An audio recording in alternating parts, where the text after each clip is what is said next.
Hi, everybody, and welcome to the Gifted and Distractible vlog.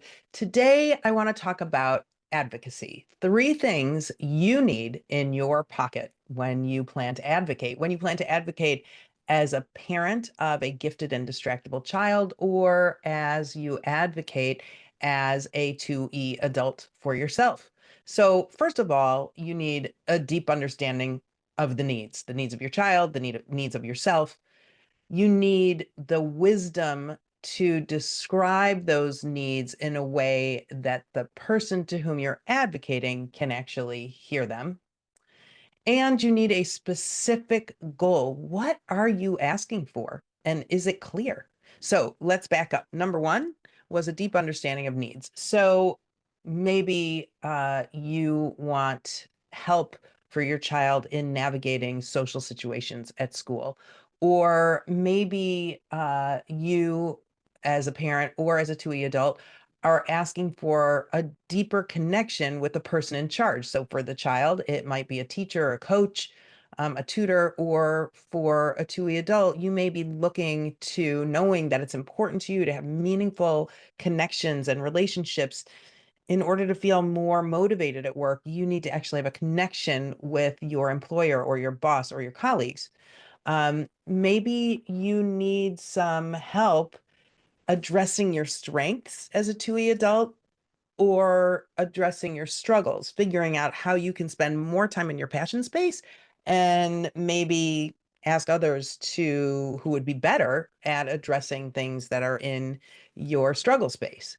Or for parents, maybe you need to advocate for accommodations, or maybe you need to ask for enrichment on behalf of your child. Okay, so you need to have a deep understanding of what actually are my needs. I mean, I'm unhappy or I'm annoyed or I'm not getting what I need or my child's not getting what they need. And I know that and I want to rally, but what specifically, what is the need? You got to have that real deep understanding so that you can move into number two, which is to have that wisdom to be able to describe in a way that the person you're advocating to can actually hear you. So I talk a lot about perspective and how, as a 2E person or advocating on behalf of a 2E person, there's the perspective of how we see it through our own eyes. And the most successful advocacy occurs when you can understand, perceive how the other person who you're advocating to hears or needs to hear what you're talking about. So, who is this other person? Do they mostly hear negative feedback? So do we need to sort of tone it down a little bit, acknowledge something that was positive that they did so that they're better able to hear, better able and willing to engage? Um, do they actually understand the profile, the twice exceptional profile? Do we need to back up a little and give them some context? Just like 2E people really thrive on understanding and having context, do we need to provide some context to the person we're advocating to? Let's not just go in with what we need, but actually have this context and this understanding, providing that for them. Okay. And then number three was, what is your specific goal? Because if you just go in and say, my kid needs help navigating social, or I really want to, I don't feel connected, I'm untethered from the person I'm actually working for and answering to, that's not a specific goal. The specific goal would be more like, I really would like to request that a grown up has eyes on my kid when they're in unstructured time, like the playground, the cafeteria, arrival time, dismissal time. I'd like there to be some direct intervention to help my child when they're feeling left out, when they're not really sure how to enter into a situation.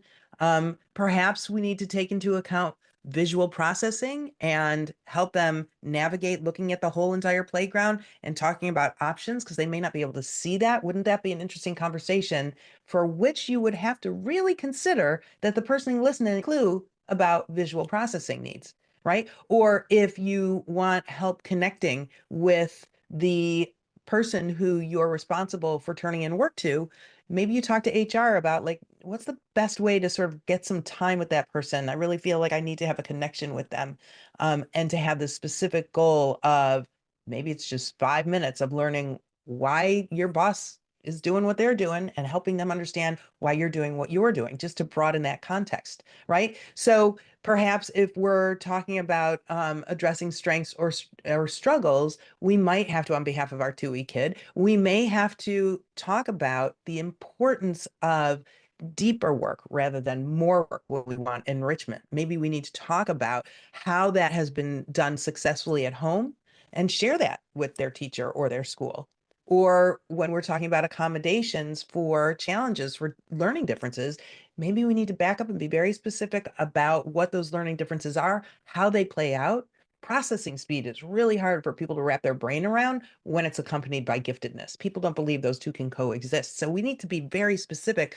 I need you to slow down and make sure my kid hears what you're saying verbally, sees what you're saying on a piece of paper or the board, and has a copy of your notes, right? Maybe that we need to be that specific. And the same thing at work. These are my strengths. This is like totally where I am passionate and I'm successful. This part is challenging. I need some support in calendaring, in getting all of the resources that I need to do my job. Who can support me in that way? When we look at these three steps, having a deep understanding ourselves, as well as the wisdom to describe what we need in the way that the person needs to hear it, and then having very specific goals, our advocacy is going to be much more successful. And going through these three steps helps you to stay regulated because we know that advocacy on behalf of a 2E child or a 2E self can be very emotional. I hope this helps, and I'm so glad you joined me at the G&D blog this month.